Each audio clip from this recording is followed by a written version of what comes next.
महिलांच्या हक्क, स्वाभिमान आणि सामाजिक न्यायासाठी काम करणाऱ्या कोल्हापुरातील पूनम तोडकर यांची स्वमान सामाजिक मानव अधिकार परिषदेच्या महाराष्ट्र राज्य महिला अध्यक्षपदी नियुक्ती झाली आहे।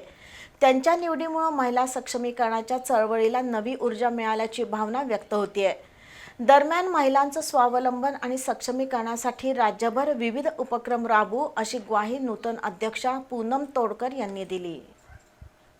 महिलांवरील अन्यायाविरुद्ध आवाज उठवत त्यांना न्याय मिळवून देण्यासाठी तसंच स्वावलंबनाची प्रेरणा देण्यासाठी आणि वंचित घटकांच्या हक्कासाठी पूनम तोडकर या गेली अनेक वर्ष कार्य करत आहेत। त्यांच्या कार्याची दखल घेऊन स्वमान सामाजिक मानव अधिकार परिषदेच्या महाराष्ट्र राज्य महिला अध्यक्षपदी त्यांची नियुक्ती करण्यात आली आहे।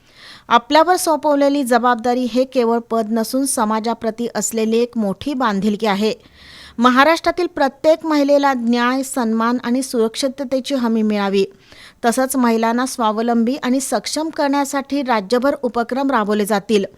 तसंच समाजातील शेवटच्या घटकापर्यंत मानव अधिकाराची जाणीव पोहोचवणं हेच आपलं ध्येय राहील, अशी प्रतिक्रिया पूनम तोडकर यांनी दिली आहे।